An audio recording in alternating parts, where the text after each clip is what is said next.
Bonjour tout le monde. Pour le mot de Pasto cette semaine, j'ai décidé de faire une vidéo pour essayer de vous expliquer les différents éléments qui sont impliqués lorsque nous prenons la communion à l'Église ou que nous faisons l'Eucharistie. Et la raison que j'ai décidé de faire ça, c'est que je me suis rendu compte que plusieurs de mes élèves en sixième année ne savaient pas pourquoi on brisait le pain, que le prêtre le prenait, qu'il soulevait, pourquoi il prenait la coupe, pourquoi il s'agenouillait.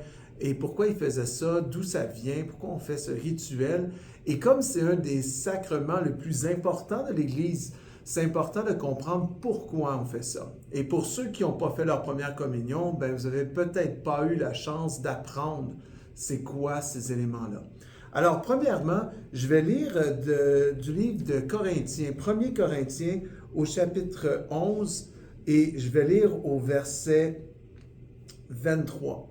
C'est l'apôtre Paul qui relate ce que Jésus a fait et une tradition qui est déjà installée dans l'Église. Alors au verset 23, Paul dit « Car moi j'ai reçu du Seigneur ce que je vous ai transmis, c'est que le Seigneur Jésus, dans la nuit où il fut livré, ça veut dire la nuit où on l'a arrêté pour le crucifier, après avoir rendu grâce, rompit du pain et dit « Ceci est mon corps qui est pour vous. Faites ceci en mémoire de moi. » Donc, le premier élément, l'hostie que le prêtre a, ça représente le corps de Jésus. C'est le corps de Jésus qui est brisé. Alors, c'est pour cette raison-là que le prêtre va monter un hostie et va le briser en deux. C'est pour représenter que le pain, c'est le corps de Jésus qui est brisé pour nous. Parce que Jésus, lors de son dernier repas, c'est ce qu'il a fait avec ses apôtres, avec les gens qui étaient assis avec lui. Donc, le corps de Jésus brisé sur la croix. Jésus, il fait ça avant de se faire crucifier. Il sait qu'il va se faire crucifier et il le montre déjà. Donc, il le brise et il le donne à manger pour qu'on participe à ce sacrifice, ce corps brisé. Ça dit de même, je suis rendu au verset 25, après avoir soupé, il prit la coupe. Dans ce temps-là, les gens buvaient du vin avec le repas. Nous aussi, on fait ça encore comme adultes, pas les enfants. Mais comme adultes, on prend des fois une coupe de vin et les Juifs de ce temps-là, durant le temps de la Pâque, prenaient également du vin avec le repas. Alors Jésus prend une coupe avec du vin dedans.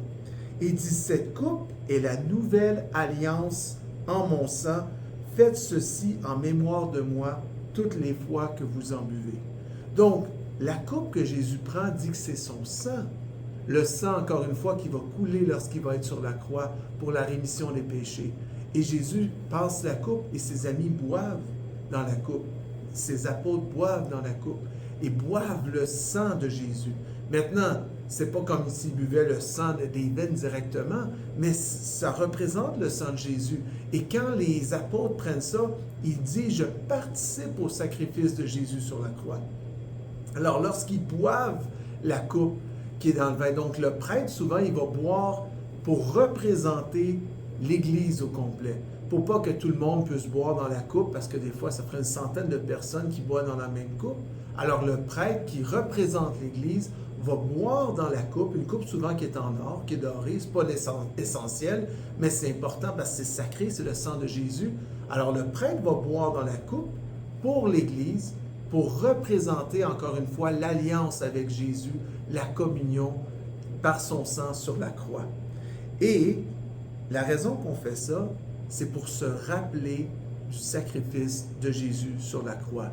Son corps brisé par la douleur, brisé par les clous sur la croix et son sang qui a coulé. Et on participe au sacrifice de Jésus sur la croix. Alors, lorsque vous allez à l'église maintenant et que vous prenez un hostie et que vous le mangez, vous dites « Je participe au sacrifice de Jésus. Ce sacrifice-là, il est aussi pour moi, pour la rémission de mes péchés. Je comprends, mes péchés sont pardonnés et je participe dans le sacrifice de Jésus-Christ. » Et à chaque fois qu'on va à la messe et qu'on célèbre la messe comme Église, ce qu'on fait, c'est qu'on dit à Jésus « Nous sommes en communion avec toi. Ton sacrifice que tu as fait il y a 2000 ans, c'est réel pour moi aujourd'hui.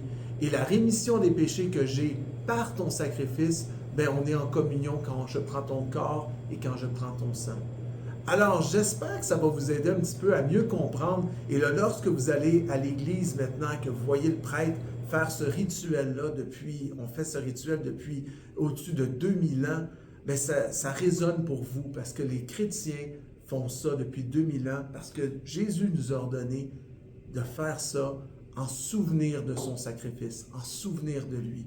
Alors, j'espère que ça va vous aider à mieux comprendre et que vous allez apprécier un peu plus ce rituel-là la prochaine fois que nous serons à la messe tous ensemble.